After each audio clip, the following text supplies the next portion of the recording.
Cornucopia Radio presents. On the morning of Wednesday the 12th of November 1997, Michael Pritchard left home to travel to work, where he was a delivery driver for the Staffordshire-based Business Express and had been for some 19 years, a proud and loyal member of the company. He arrived at the depot and loaded his deliveries into his white Sherpa van adorned with the company's distinctive logo. He left at around 7:45 a.m, ready to deliver to the Staffordshire and Derbyshire area, somewhere he knew well and was very fond of. By 3:10 p.m, he was coming toward the end of his round and was in Corndon, a suburb of the city of Derby in the East Midlands region of England. Who would have guessed he was only minutes away from tragedy? At about 3:20 p.m, Michael arrived on a road known as the Cunnery, a residential cul-de-sac in Kirk Langley, a small hamlet just off the A52 about 3 miles west of Derby. He still had around 10 parcels left to deliver. So he stopped and got out of the van and walked to one of the houses near the top of the cul-de-sac, leaving the door open and the engine still running. Suddenly, a young man jumped into Michael's van and closed the door. Michael saw what was happening and before he had an opportunity to make the delivery, quickly ran back to the van, calling to the thief to get out, banging on the door and sides. The vehicle reversed, turning in the road. Michael appeared desperate to stop the theft of his van and its few remaining contents. He stood in front of the vehicle, but rather than stop, the young male thief, sitting in the driver's seat, accelerated, knocking Michael to the ground and running him over. As the van was driven from the scene, Michael was dragged 50 yards further down the road and was fatally injured. As he lay there, his Sherpa van was driven to the junction of the Cunnery and Moor Lane. Hot on its heels appeared another vehicle, a small white van believed to be a Bedford rascal with an E prefix, containing 2 young males. These 2 vehicles overtook other traffic in their exit from the village onto the A52 Derby-bound carriageway. Both vehicles were driven erratically and at high speed. Witnesses recalled the manner in which the vehicles were driven and concluded the 2 vans were together. Both vehicles turned off the A52 onto Brun Lane, about a mile from the Cunnery. Here, at the entrance to a field, the Sherpa was abandoned and the young offender got into the rascal van with his accomplices. The van then turned around in the lane and headed back towards the A52. Back at the Cunnery, as a result of the horrific head injuries he had received, Michael died there in the carriageway, in that quiet street in Kirk Langley. A life tragically taken away for a few parcels in the back of a van. The sad events of that afternoon, leaving a loving wife heartbroken and distraught, and a family at the start of a long and painful search for justice.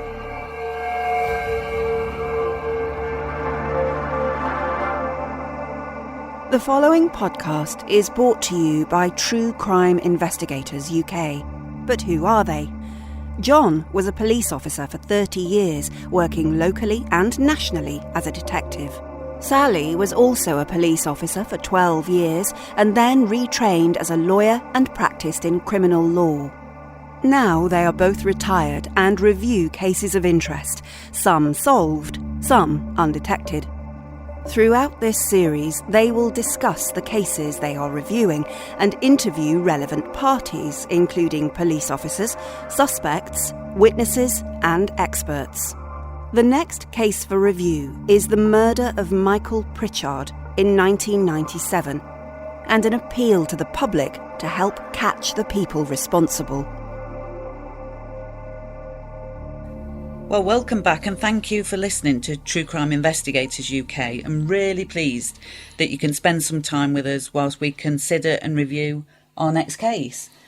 John, at the end of the last episode, you mentioned the case that you keep coming back to, and that's the murder of Michael Pritchard in Kirk Langley in Derbyshire. Yes, that's right. It's a case that I worked on in 1997. It's an undetected murder at Kirk Langley in Derbyshire. It's always at the back of my mind, even though I'm now retired, the fact that The victim, Michael Pritchard, was a lovely man, a van driver. He was delivering parcels and he was killed when somebody tried to steal his van and run over him. It's remained undetected all these years after a lot of police effort trying to catch the culprits. There were 3 young men. And to this day, I think about it, could we have done anything else? Could we do anything more? Hence why we're making this podcast. So I'll take you back to 1997 then. What are your recollections of the day?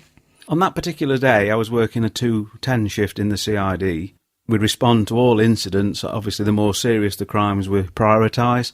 And on that particular afternoon, I received a call with a colleague of mine that an incident had taken place at Kirk Langley and they required further CID staff to attend. My understanding was that a road traffic accident of some kind had taken place. Somebody had been run over and they wanted some assistance to help with the enquiries.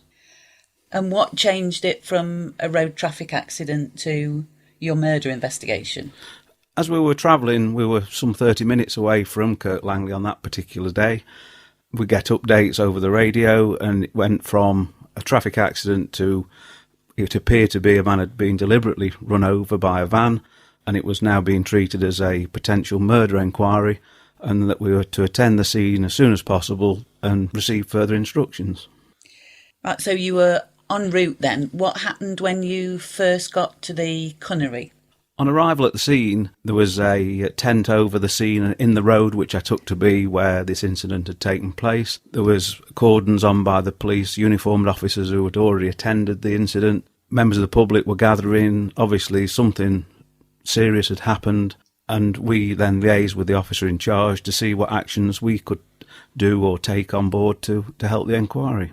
And I suppose the hardest part of a murder inquiry is getting to know your victim, because you're getting all your information from their nearest and dearest and at a time when they've suffered great loss. Yes, I mean, as we attended the scene, we were updated by the officer in charge and we understood that a man by the name of Michael Pritchard had been delivering parcels from his delivery van. It appeared that somebody had waited for the opportune moment, seen him get out the van, the engine was running, got in the driver's seat and tried to drive off. Michael had tried to stop them and then that's when the incident took place and he was run over and killed. I hadn't heard of Michael Pritchard, neither had any of my colleagues. We didn't know him, we didn't know the company involved, so it was a complete unknown incident at that time as to what had actually happened.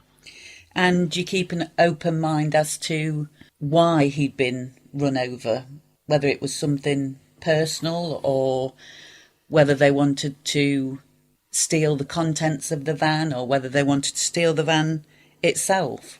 Yes, as you can imagine, there's a lot going off. A lot of people about, in shock. They'd witnessed this incident. They'd seen Michael actually dragged under the vehicle. It's very difficult to get a very accurate story quickly as to what's happened.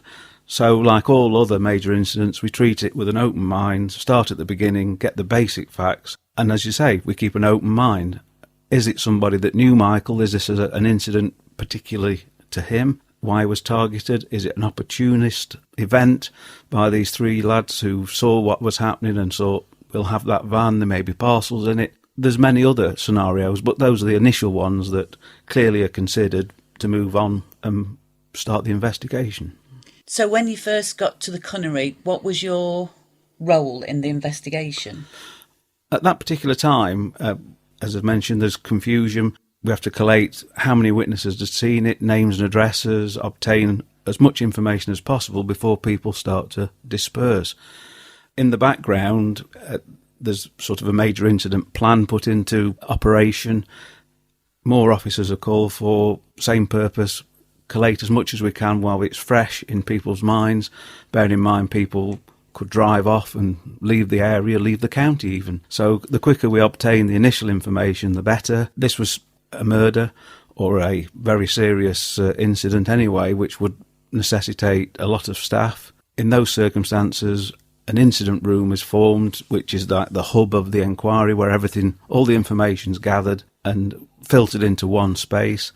At that location, being a rural little village, we used the village hall initially for several weeks as an incident room. So we're actually on site, so to speak, to conduct our inquiries. And what was your role as far as the family were concerned? As the inquiry gains pace, the officer in charge, who's the senior investigating officer, makes decisions as what are priorities. The family of the victim are the first priority. My understanding was that on the night, Mr. Pritchard lived in Staffordshire, so the Staffordshire police visited his home where we understood that his wife, Hilary, was living, and they gave the message to Hilary what had happened, and in fact Michael had been killed. Subsequently, a role which is standard in major incidents is a family liaison officer, which does just that. You liaise with the family. It's a link between the police and the family to keep them updated and give them as much support as we possibly could in the initial stages, because Hilary was grief-stricken of what had happened. And I suppose that's the one point of contact, so that Hilary hadn't got lots of different police officers going to see her and giving her information. Your family liaison officer, you, were that one point of contact. That's right. I was assigned the role of the family liaison officer in this case. Clearly, anybody in that position that Hilary found herself that day, the least amount of disturbance we can give to Hilary on that day and subsequently, the better. Obviously, the press were involved, the media, and as a police force, there's lots going off, and if she has one person that she can communicate with who hopefully she liked and trusted, it makes it so much easier for the victim and also for the police, because there's a lot of interaction between the police and the family. As I mentioned, when it's just happened, of course, you have an open mind. Why has this happened? Could Hilary help with any information that they were having problems with anybody? Any leads that you can particularly gain from the family at an early stage may help the direction that the inquiry goes. So it's most important that you obtain as much as you can, gain the confidence of the family, the trust, and very often things come from the family that do help inquiries. So it's a very important role. So during this podcast, what we're going to do is revisit those events of the 12th of November 1997 and also make an appeal to the public. Yes, since I was involved in the murder inquiry going back to 1997, I think I worked on it for some 6 months in total. We tried everything we could, all the avenues of inquiry that we possibly could involving the press, to try and get as much information from the public and anybody who knew who the offenders were to come forward. All these inquiries at some stage reach the end of what can possibly be done at that time. Even though we've been working for months on this inquiry, and quite a lot of police officers and civilian staff, forensic teams, all those sort of people, there is a point where you naturally come to an end. You've either arrested somebody or you haven't, and the case is never forgotten. It's always there, but we've got to close it. With the family liaison role, I updated Hilary with what was happening. She actually came and visited the incident room with Jonathan on one occasion. She met the staff so she could see the amount of effort that was going into trying to catch these people. But sadly, at some point, the inquiry has to close. I remained in contact with Hilary periodically up until the time when I finished and retired in the police. And what we do then is we reintroduce another family liaison officer who will take over my role and keep in contact. And I'm aware that there's been several reinvestigations and re-publicity via the media to try and prompt people into giving information. We thought it was only right that we tried our very best via our podcast to see if we can jog anybody's memory and make them come forward or ask them to come forward to give information. And kindly, Hilary has agreed to take part in the podcast. I started by asking Hilary, where did you meet Michael and what were your memories of your time together? Well, Mick and I met when we were just 14. We were both still at school. And we were in a group of 3 or 4 other people then. But it soon dwindled down to just the 2 of us. And we were really good friends to start with, and then it just blossomed from there. And we married when we were 22. We were both the same age. We were just made for each other, really. We were good friends. We were happy. We were contented. And then when Jonathan came along, we were just a happy threesome then. And Jonathan and Mick, they were more like, instead of father and son, just good friends, because they did everything together. Mick and I, our hobby was walking and climbing, and we'd had a lot of holidays in the Lake District before Jonathan was born, and we went to Switzerland and Austria and did all the climbs. But when Jonathan was born, it curtailed a lot of the hobbies that we had, and we just concentrated on Jonathan. We each respected each other, we each cared for each other, and we each loved each other, and we didn't do anything that wasn't including all the family. We had a good time together, and then Jonathan went off to university, and it just left Mick and myself. And then when Jonathan finished university and got his first job, that freed Mick and I up again, and we made plans for different holidays that we would like to go on that we hadn't, weren't able to afford whilst Jonathan was at university. He always wanted to go to Canada, to the Rockies, and we were planning on that. And that, obviously, didn't happen.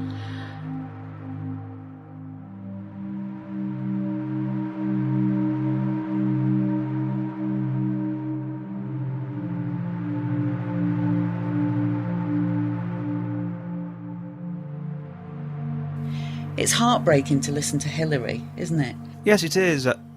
All these years that I've been involved with Hilary, she's been a very strong person, devastated. She'd lost her soulmate, Michael. They had the son, Jonathan, who they adored. And on that particular day, when Michael died, her life changed forever. And sadly, it's quite clear that she still hasn't moved on a great deal and is desperate for somebody to be brought to justice so she can put closure to this incident. And when you think about it, it is a devastating event to happen. The fact that you're at home in the morning, you say goodbye to your husband, he goes off to work, you go off to work, and then when you come home and he doesn't. On that particular day, she knew that Michael was later than normal. If that happened to us, you'd think he was stuck in traffic or he was delayed. You would never imagine that within a few hours that 2 police officers would be at your door telling you that he had been killed and would never come back. And your life changes forever then? Absolutely. And in Hilary's case, it has. And as I say, she hasn't moved on a great deal.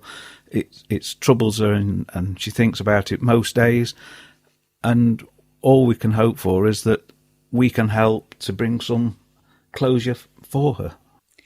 What must it be like when you get that knock on the door and you go and there's a uniformed officer there? Your heart must be in your boots. As we know, we've been and done that, haven't we? Can you remember we used to call them courtesy messages, going to somebody's house to tell them bad news, in effect, that one of their loved ones just wasn't coming home. Sadly, it happens, I wouldn't say regularly, but people die every day in tragic circumstances or from a natural event. They have a heart attack or whatever and die. Somebody has got to relay that message to the relatives. Invariably, it's the police that have that job to do.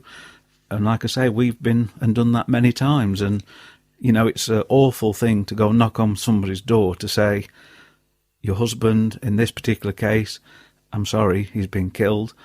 And the reaction is normally they're in tears, breakdown, and quite naturally grief-stricken. Yeah, people react in different ways, but certainly of all the courtesy messages I delivered, it never got any easier. Oh, no, it's a personal... Although you're a police officer, you have feelings yourself and you know what's going to happen when you knock on that door, because they all usually end up the same way, don't they? Yeah, and as a police officer, you're not immune to those emotions or feelings of the person that you're delivering that dreadful news to. And in this case, of course, even though I'm retired, I still think of this. Can we help to bring these people to justice and help Hilary?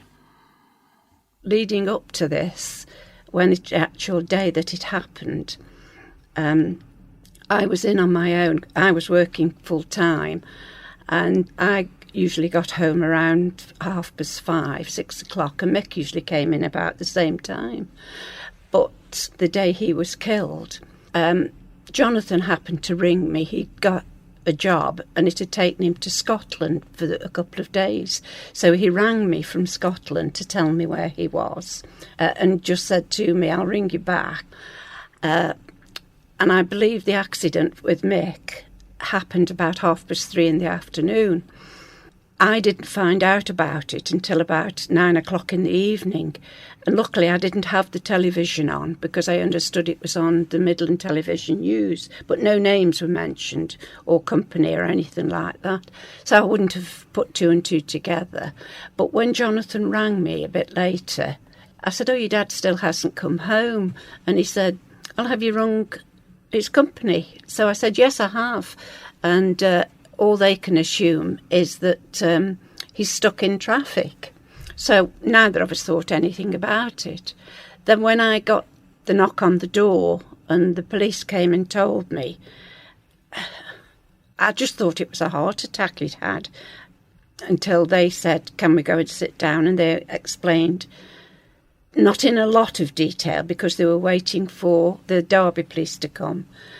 It was just the local police that had let me know it. And I think I just went into shock mode. I couldn't take it in, to be quite honest, and I still can't take it in. It's just absolutely devastated my life. My life's never been the same since, and we were such a close couple. We did everything together. He was just my soulmate, and every single day is an effort for me. I know it sounds a cliche, but part of me died that day. I'll never be the same again. My life will never be the same. But at the moment, I'm just existing, and I have to try and make my life what it needs to be.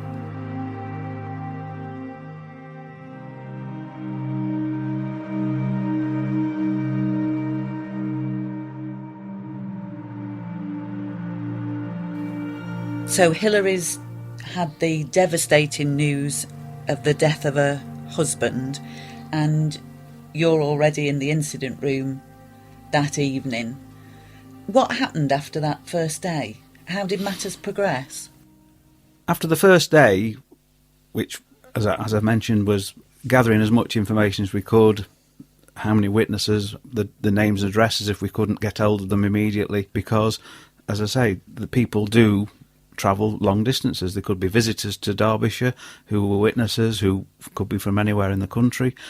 But if we've got their name and address written down, we can get back in contact. So the first day is basically securing information. The scene of the crime will be examined for forensic evidence, photographed, all recorded, so that in future we can go back to it if we need to. Clearly we can't keep the road shut more than a day to do that sort of inquiry. So after the first day, then more staff are brought in and the incident room is up and running. All the information goes into the incident room, whether it be by phone. The officers who are working on the inquiry meet there and have a debrief or a briefing and update the senior investigating officer with the inquiries they've been set. And each day after that, the same procedure follows. The investigating officers go out, do the inquiries, whatever they've been allocated that day. If it's a case of tracing people, witness statements being taken, all the things that you can think of are allocated to individual officers for them to go and do the inquiry, come back, and very often you have a team briefing where you openly discuss in the room what you found out that day, what can help, what's maybe suspicious, what you're thoughts are as to who or where we can go with the inquiry, and we all pool our ideas, and the senior investigating officer makes decisions based on that information. That goes on every day. You work long hours. Initially, you may work 7 days a week, because any murder inquiry, the quicker you get the facts, the quicker you're onto a lead, the quicker you've got a chance of bringing it to a conclusion. As time goes on, memories are stretched, people move on, they remember things, they forget things, and any senior investigating officer will say that in the first few days to a week of any major incident, that is vital time. If you don't get a lead in that time, the job drags on and on and on, and very often, as in this case sadly, nobody's been caught.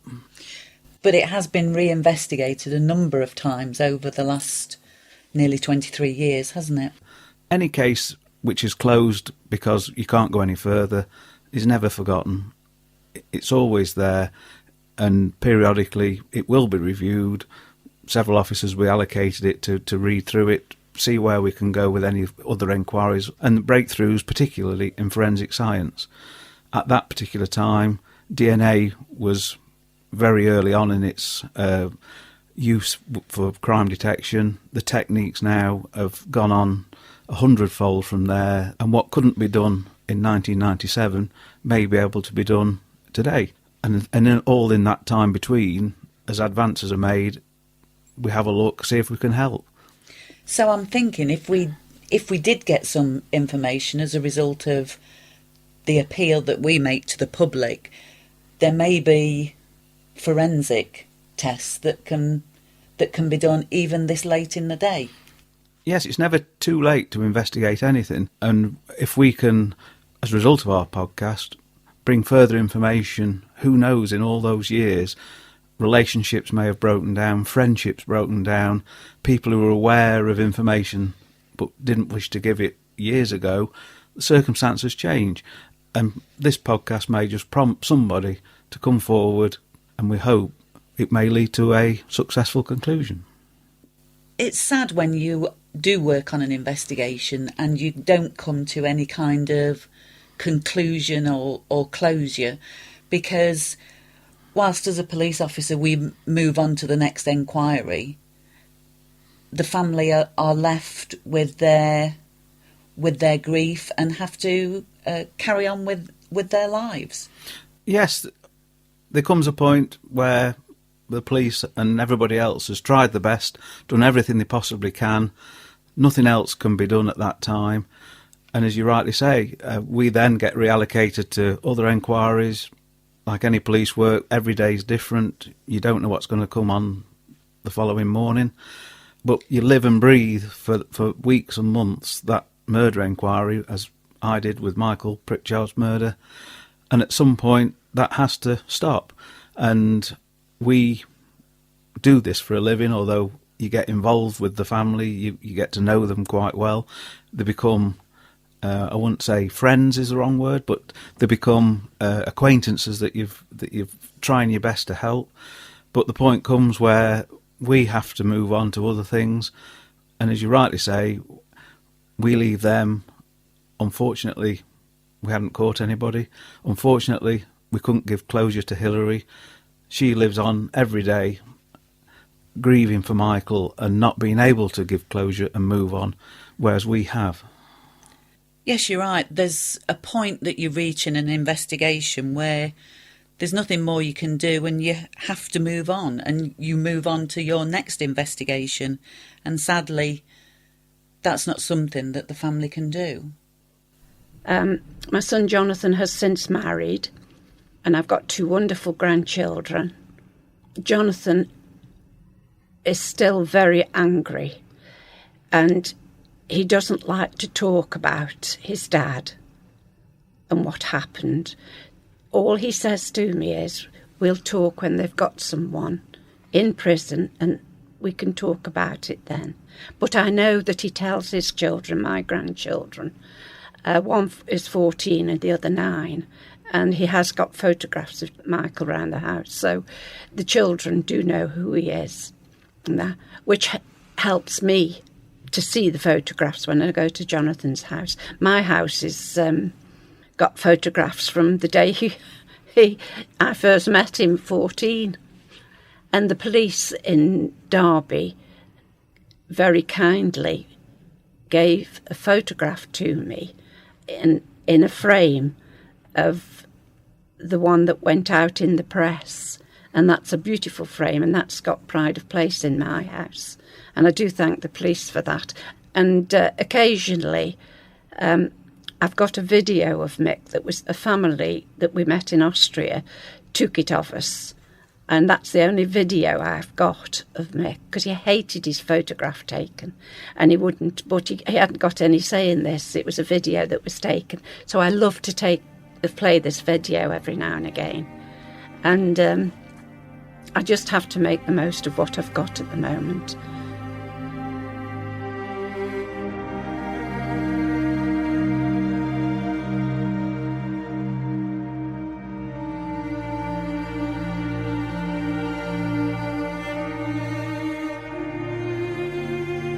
Mick's got a tree planted in his name in Kirk Langley at the position where he died. And I go regularly, and the council have put the tree up. And I go, and they've left me a little bit of soil around, and I put plants in it around the tree. And that gives me a bit of comfort. I don't dwell on the fact of the actual accident, because I can't cope with that. I just cope with the fact that this is where Mick was, and this is where his resting place was. And that gives me comfort just to go there and know that I've got the tree there and the plants that I can do for him.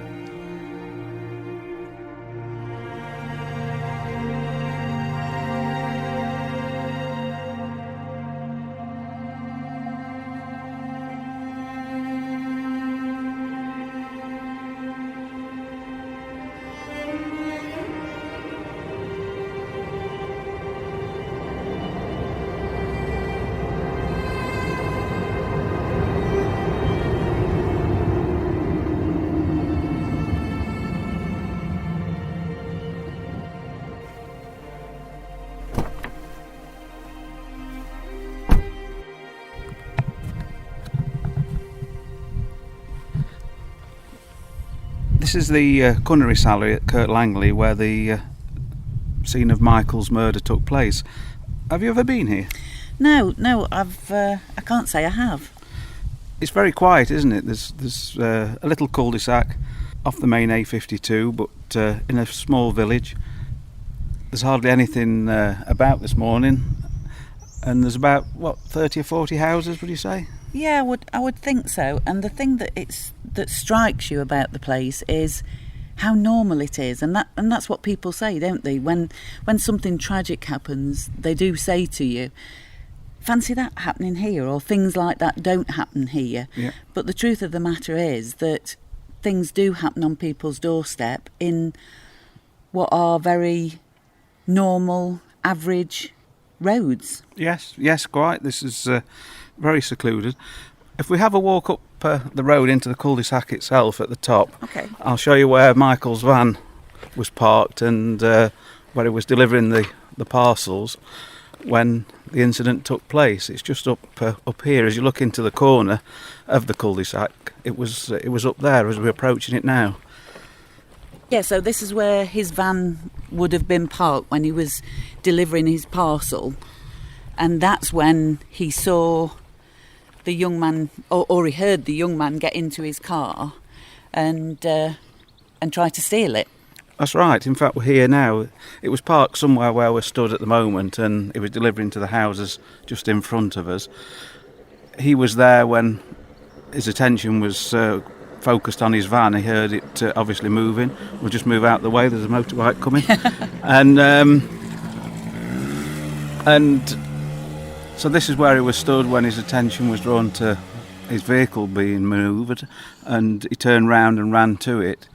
And it was just here where it reversed back with him banging on the sides of the van, trying to stop it. And as it reversed in this little area here, it drew forward, and that's where Michael stood in front of it then, with his hands on the front of the vehicle, trying to stop the vehicle. And of course, eventually, as we know, he was run over dragged under the vehicle and sadly carried under the vehicle, from what witnesses said, 50 yards or thereabouts down the cul-de-sac. And obviously the van then made its escape, leaving Michael behind on the road. And so that area there, roughly, will be where Michael died. And actually, that must be Hilary's tree. Do you remember when she was talking to us, she said that the council had planted a tree for her, and she comes here quite regularly, and that gives her some comfort. I can see the flowers round it, and that's quite a nice little spot, isn't it? It is, and that is the area where Michael sort of was left behind in the road as the van made its escape. And I've not been back here since 1997, and then a little bit into 1998 as we conducted the inquiry before it was finished. And it's very, well, to how it seems to me, hardly changed at all. The same houses, there's been no additions, and it's almost the same as when it took place in 1997. As we're stood here on the Cunnery looking down the route that the Michael's van took, as you go down the Cunnery a short distance, it comes to a junction. The vehicle turned left, and that's where witnesses believe they saw the offender's vehicle accompany Michael's stolen vehicle down, turned left, and then a short distance later turned right onto the A52, which is the main road between Ashbourne and Derby. What was that other vehicle? It was believed to be a white Bedford Rascal van.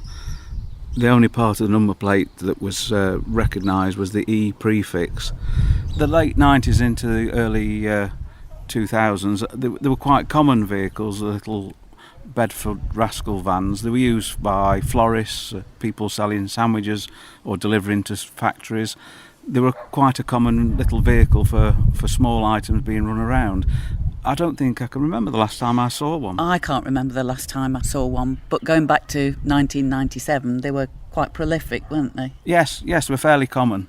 So, again, it didn't arise or give any suspicions as to the vehicle being out of the ordinary. They were quite common in those days.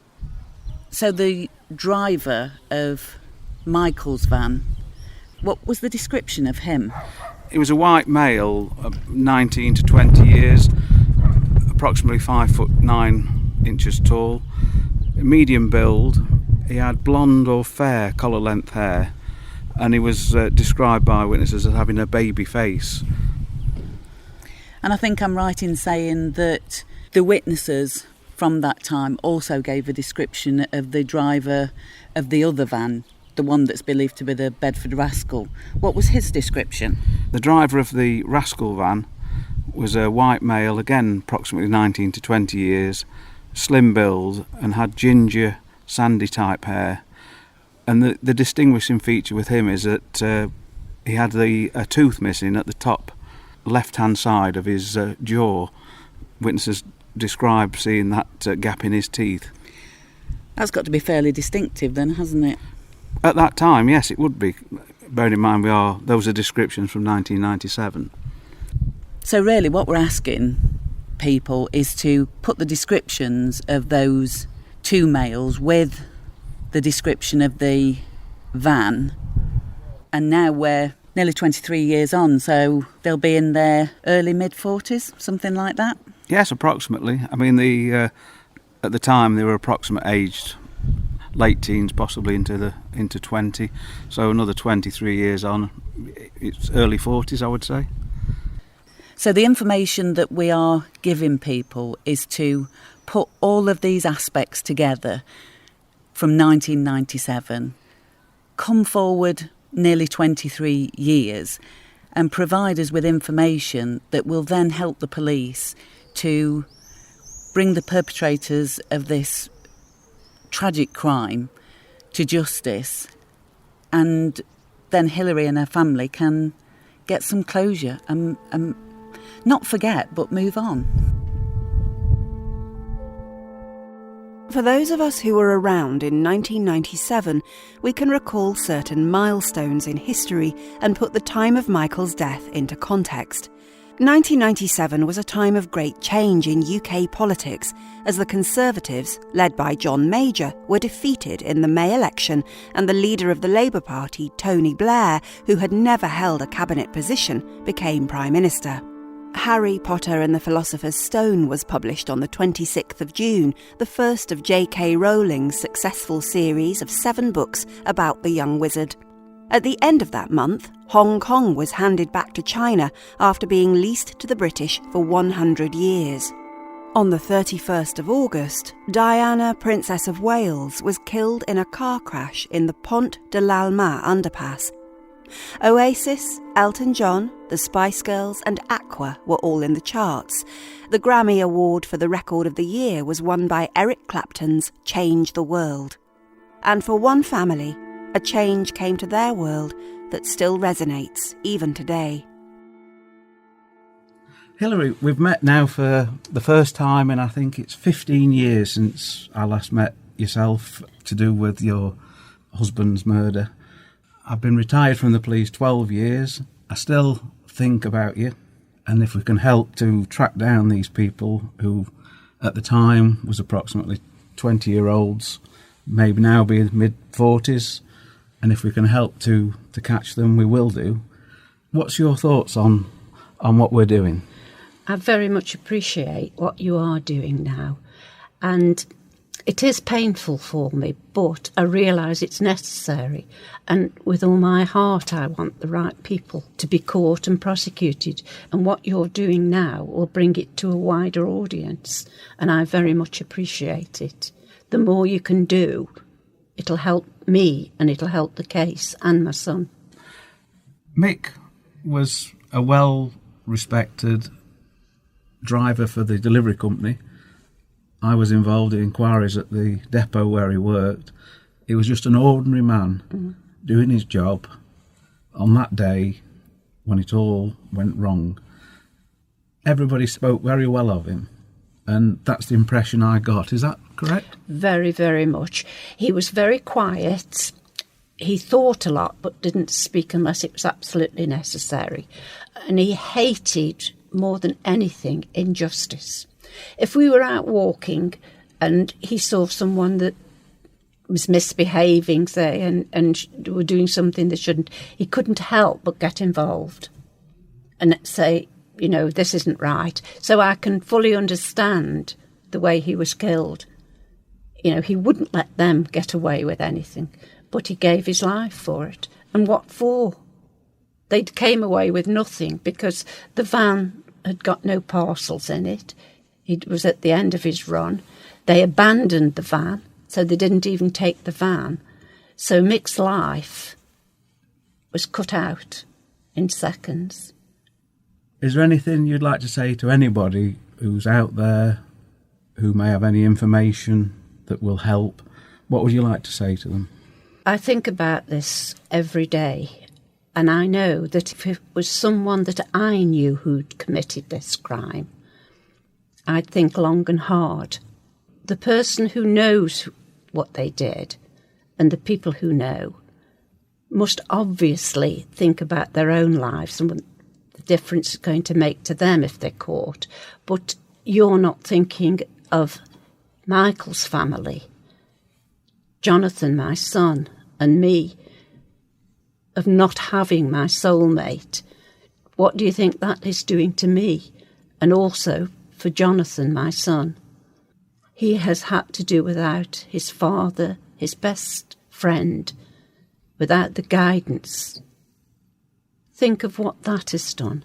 So please, if you have any information, and you, even if it's as smallest and you don't think it's going to mean anything, ring the police or tell someone. Because whatever it is, the forensic side has gone on in leaps and bounds, and something may click. So please, please, help them.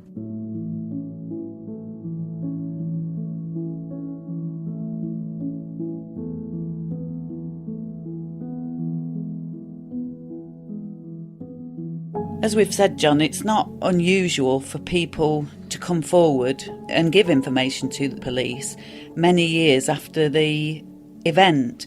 And that's not just witnesses, is it? That could be the offenders themselves. Over the years, people have come and just knocked on the police station door and given themselves up for various crimes, very serious ones. Their lives have changed. They may have lost a member of their family. It's played on the mind. And of course, equally, psychologically, they must be thinking about this, that we've killed a man. Yeah, I remember just before Christmas, 84, we had a chap go missing from his work. He left work and never came home. And a couple of days afterwards, 2 or 3 days afterwards, a guy walked into the police station and just said, "I know you're looking for this chap, and I know where he is, and he's dead." And he just couldn't live with himself for what he'd done. Exactly. These people were young men at the time, late teens, early 20s. Now, 23 years later, they're middle-aged men, possibly have children, even grandchildren. They've lived through a lot more of the life, and they are more experienced in life. That, who knows, this podcast may prompt them to come forward. They may not be able to live with what they've done. They killed a man when they escaped from the scene on the Cunnery. That's been on their mind for 23 years. They may have made friends or enemies that now would wish to come forward when at that time they didn't. The possibilities are endless, aren't they? You'd hope that a conscience would come with maturity, wouldn't you? Yes, we've all been young people, and now obviously we've grown up and we're older people, and we learn through life what actually happens. And on that day, it may have been stupidity and hijinks or whatever reasons. They've lived with it day and night for the 23 years since Michael Pritchard died. They knew what they'd done. They were quite aware that this man had gone under the vehicle and been dragged along before they sped off. Even the ones in the rascal van who weren't actually driving Michael's van must have known what's happened by the manner of their escape, the erratic driving as they fled the scene. They dumped his vehicle. He was collected by the two in the rascal van, and they sped off. And they must have spoken amongst themselves, as well as to other people, about what happened on that day. I'm quite sure that when they left the scene and wherever they drove off to escape, the conversation must have been, what had happened. If they didn't realise this man was now dead, he must have been seriously injured, and they left him behind. When you think about it, John, though, the offenders could actually be listening to us now, couldn't they? I'm sure that has been the topic of discussion for many years after the event. They were obviously waiting for the police to knock on the door. They must have been monitoring or looking at the news, and they knew that there was a massive police inquiry looking for them. And to this day, of course, nobody has knocked on the door. I think the only piece of national coverage that we got for this matter was a Crime Watch appeal, and there's a link to that on our website.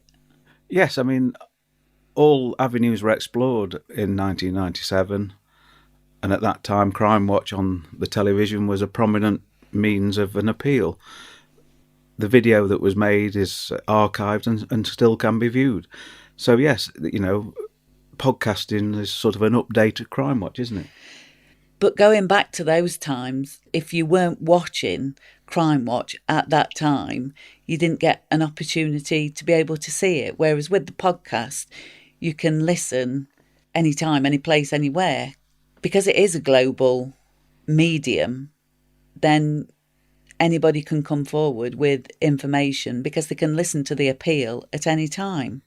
And we have known of other cases in other countries where a podcast has flushed out further information.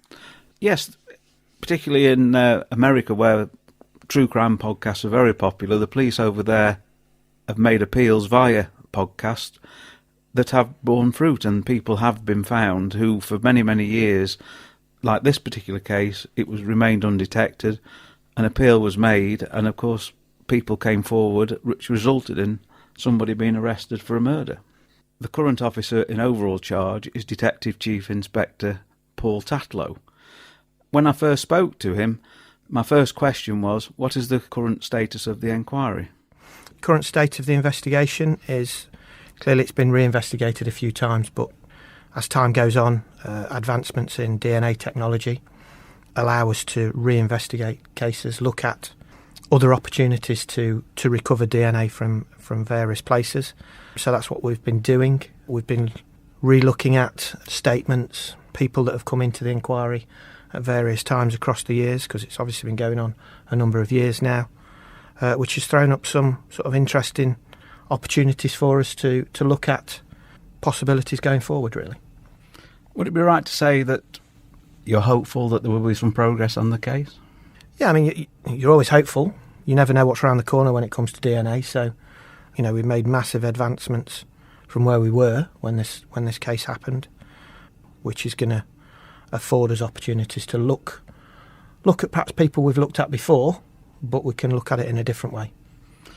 As well as the technology, at the time of the murder of Mr. Pritchard, the approximate ages were about 20 years of age, so they'll be mid-40s, the offenders now. What's your view on the fact that there may be some progress with people who were aware and haven't come forward in the past? They may have been friends with the offenders that now would help with the inquiries. Is that somewhere we could look? Yeah, I mean, it's clear from the evidence that was gathered at the time that there was more than one person present at the cunnery when this took place. And I understand, perhaps at the time, loyalties to friends, pressure from friends, fear of individuals might have stopped people coming forward. But as time goes on, you like to think that perhaps people's consciences get the better of them. You are talking about people that were involved would be now mid-40s, early 50s potentially. They're going to have families, they're going to have children. How would they feel if this was their wife that had been left behind and their children that had been left behind with no answers? So there's still an opportunity for those people to come forward. Well, we wish you all the luck, and as we've heard from Hilary Pritchard, the effect on herself and the family is quite devastating over 21 plus years, and hopefully we'll get some assistance from the public who will ring in and help. Yeah, I mean, like I said, there's obviously a lot of information out there. There's a lot of people out there that have got information about this, because there are a lot of people that will have been involved and will have come into contact with them over the years. And people sometimes can't avoid speaking about it. So it might seem insignificant to the person that's got that information, but if you let us know, it might feed into something else that we can use.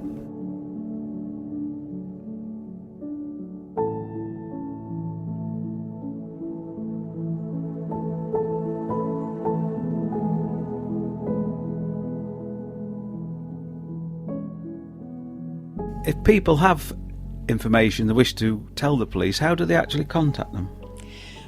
There's a number of ways that you can contact Derbyshire Police. The first one is they've got a website, derbyshire.police.uk. They've also got a Twitter account, @derpolcontact. And you can also ring 101 to get in touch with the police. In order for the information to get to the inquiry, you would have to quote that this is called Operation Montera, and it's an incident number 409 of the 9th of the 11th 17, and that would then give it that unique reference number which allows the information given to go back to the investigation. There's also an organisation called Crime Stoppers, and they're nothing to do with the police. They're an independent charity, and people can contact them and give anonymous information to help the inquiry. Yes, Crime Stoppers was set up many years ago. It was recognised that people with information were sometimes reluctant to contact the police for various reasons. They were nervous, they were concerned about the confidentiality of it, and just generally uncomfortable in talking to the police. Crime Stoppers was set up as an independent body that removed contact from the police, and when you speak to Crime Stoppers, it's in complete confidence and your identity is withheld. That seemed to work and works very well, and people have confidence in talking to them. And in this particular case, Crime Stoppers have obtained a reward of £10,000, which is payable to anybody who gives information concerning the identities of the offenders, the murder of Michael Pritchard. The reward is made on the arrest and conviction of the offenders and is done through confidential channels. So to get more information about Crime Stoppers, I spoke to Lydia, who explains how they actually work. I am Lydia Patsilides, East Midlands Regional Manager for Crime Stoppers. Crime Stoppers is an independent charity. We are the only way in which you can report information on crime 100% anonymously. Should you choose to phone us on 0800 555 111, your phone number will be scrambled and removed to make sure that we are not able to trace it. Should you choose to contact us online, the IP address is encrypted, so we are not able to trace where that contact has come from. And our call agents are specifically trained to make sure that you do not divulge any personal information, but instead give the details of the crime that you have. Crime Stoppers was established in 1988 on the back of the Broadwater Farm riots. During those riots, PC Keith Blakelock was murdered. And after the riots, in the month following, over 400 people were spoken to in order to try and obtain some sort of information as to who was responsible for this crime. It was established during that time that many people lived in fear of others on the estate, and therefore no information came to light, and the murderer has not been brought to justice. Crime Stoppers is supporting Derbyshire Police in looking for the murderer of Michael Pritchard, who was run over on the 12th of November in 1997 whilst attempting to prevent the theft of his delivery van. Crime Stoppers are offering a reward of up to £10,000 for any information which comes through Crime Stoppers that may lead to the arrest and conviction of the person responsible for this crime. So please do get in touch. Our number is 0800 555 111, or you can contact us online at crimestoppers-uk.org.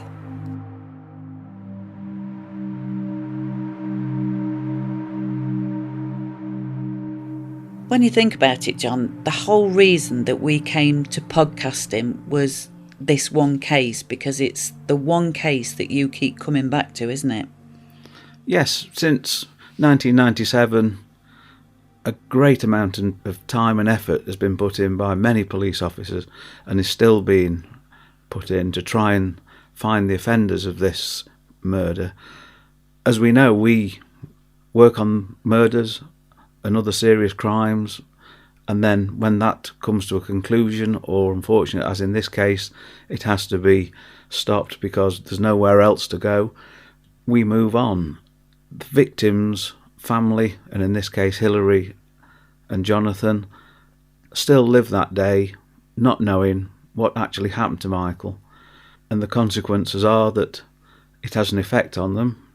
Jonathan won't speak about it, doesn't want to speak to anybody about it, and has shut it off. He's waiting for the day when it is detected, and as Hilary has said, it has had a massive effect on their life and is continuing to do so.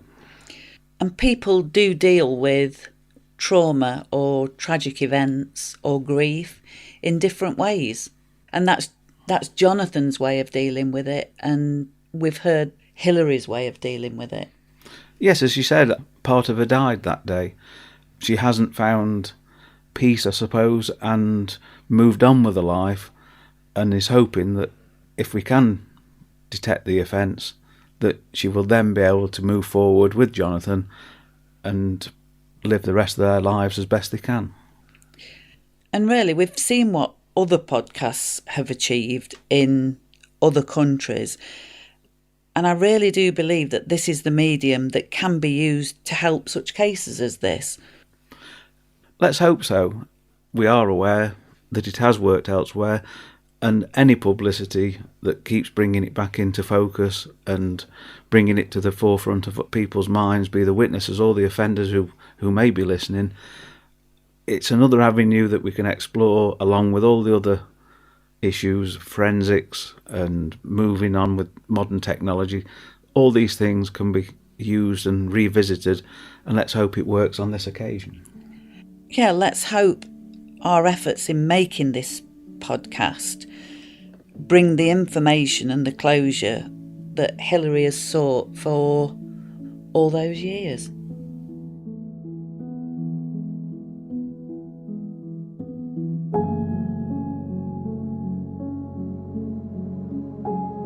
It is nearly 23 years since Michael was deliberately run down, and the subsequent years have done little to ease that loss for his family.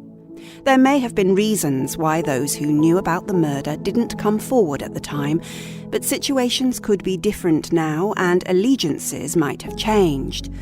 The information someone has could now be the key to help identify the perpetrators. You've heard how this murder happened from the investigators and those charged with the re-investigation. You've also heard the effect that losing Michael in these tragic circumstances has had on his devastated family. Can you help? Do you have information? Put Michael at rest and give Hilary and her family the peace they deserve. Make sure those responsible are brought to justice. If you can help, please contact Crime Stoppers on 0800 555 111 or alternatively Derbyshire Police on 101 quoting Operation Montera, incident number 409 dated 09/11/17.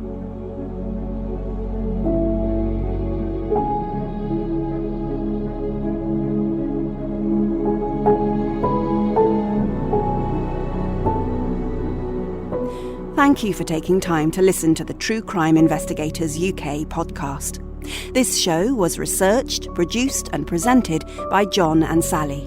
The narrator was Melanie Crawley. It was edited and produced for Cornucopia Radio by Peter Beeston. Also, thanks to the media students of Derby University for helping us record our interviews with Hilary and Paul. You can find out more information and case notes about the Michael Pritchard murder by visiting our website at truecrimeinvestigators.co.uk. On the website, you'll also be able to send us messages, discover subscription links for all podcast platforms, and follow us on our social media accounts. Make sure you're subscribed to this feed so you can automatically get new regular episodes as soon as we release them. And also, if you enjoy this series, we'd really appreciate you leaving a review or star rating in your favourite podcast application. Your support will help us grow and expand our true crime investigations even further. Thank you.